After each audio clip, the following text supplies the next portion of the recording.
My name is E.C. Sinkowski. I work for CrossFit headquarters, and I'm also one of their trainers on their weekend seminars. And Eric asked me to come tonight to talk about kind of practical nutrition information, maybe not quite as much of the science and more about like the day-to-day choices. And so that's what we're going to talk about, how to put CrossFit's dietary guideline into practice.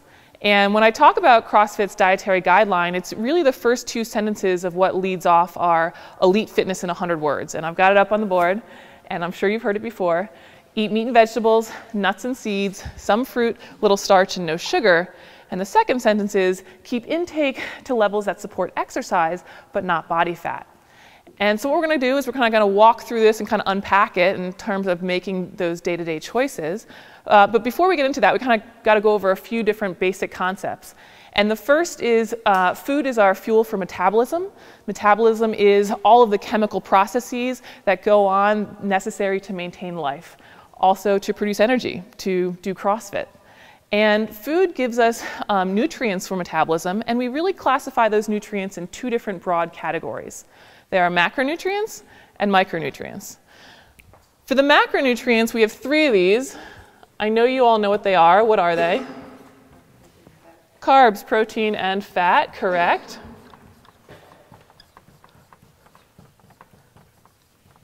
And then we've got micronutrients. What are those? Yeah, minerals, vitamins, exactly.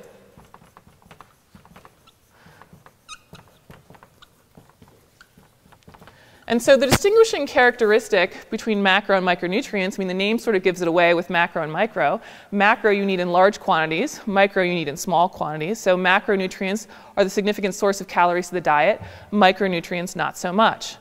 And so macronutrients get a lot of attention because they are sort of the lion's share of where we're deriving our energy.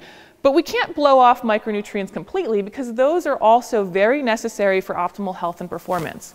We need a whole host of vitamins and minerals to be able to produce ATP to do energy and to do it efficiently in CrossFit. So we need these vitamins and minerals. Now, I think what gets confusing about micronutrients is there's a lot of them. And we could be here all night just talking about the different vitamins and minerals, their roles in the body, the sources that you can get those vitamins and minerals from. But at the end of that, although that could be really interesting, I don't think that level of detail or scrutiny is necessary for people to be able to kind of put it into practice if you understand kind of two big concepts. And the first concept is nutrient density, and this really applies to both macronutrients and micronutrients. And what I mean by nutrient density is how much or how many micro and macronutrients are you getting per calorie of food. And the way I like to think about that is kind of like bang for your buck. I want to get the best coverage across macro and micronutrients I can per calorie of food. What types of foods do you think have the best kind of coverage or their most nutrient-dense sources? Come on, you guys know. It's the name of a supermarket around the corner. Whole Foods, all right? Whole Foods are going to be our most nutrient-dense sources.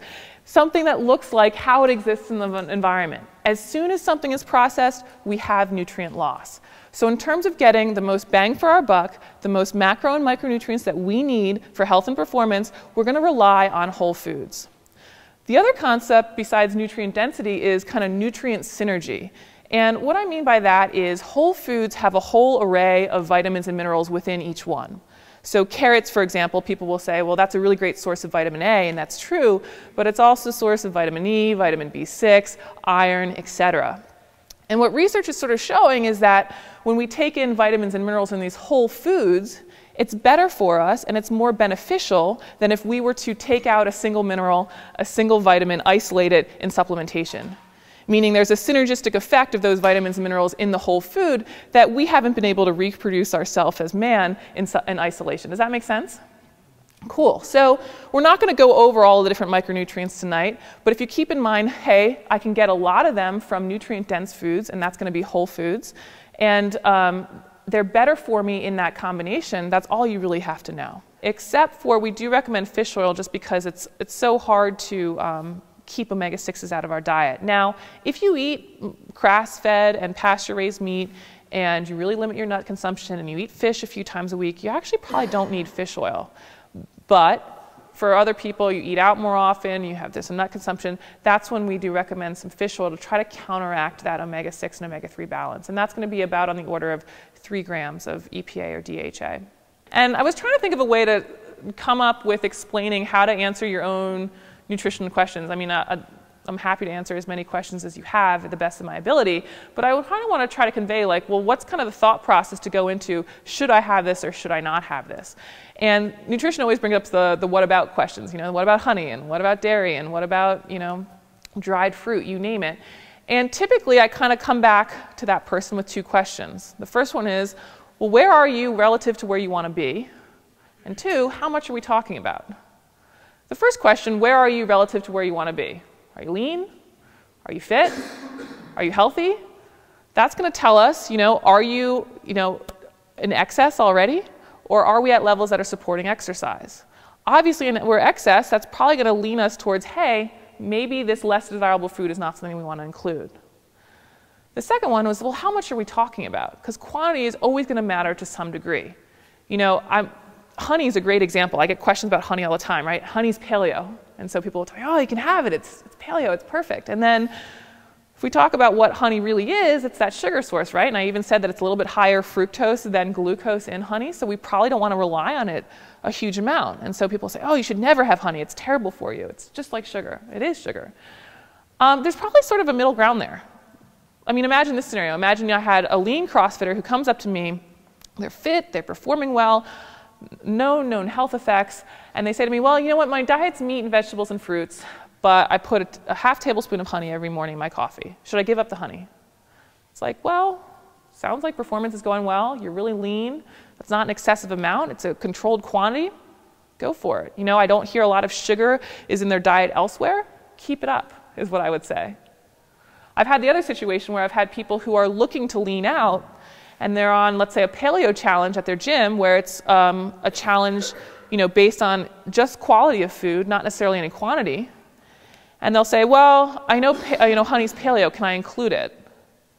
My answer to that person is probably going to be no, right? I mean, I don't have any sense that they're controlling the quantity. It's got fructose. I know they're trying to lean out. That's probably going to meddle the process. And so that person was going to hear, no, they're not where they want to be. They're not at their goal state of what they're looking for. What's another example? Like dried fruit, right? Can we have dried fruit? It's not paleo, And assuming we're talking about the dried fruit that's not covered in sugar, I'm sure that you can, at this point, say that's probably not ideal. It's just fruit dried, right? So if it's still falling within the same portion sizes that you would have by eating fresh fruit, I say go for it. Last night I had a hamburger and a bunch of asparagus and 2 dried figs. I think that's perfectly healthy, and hopefully that you can see that amount of quantity of dried fruit, it's not terrible. Now, because dried fruit, we can eat a lot more of it, the water weight's gone, so we can kind of nosh through it, you can see that at a certain quantity, it's going to start being a problem. So if we can kind of get back to the peanut M&M question, the first question is, where are you relative to where you want to be? Are you at the performance and body composition that you want? And then, if the answer is no, then we probably want to ratchet back the amount of peanut M&Ms that we're having. And maybe if we're doing peanut M&Ms on Saturday night to keep us sane through the rest of the week, my answer is going to be keep doing it. But if it's daily to kind of get us through because we're so hungry, hey, let's find something else to rely on a regular basis. Does that make sense? Cool.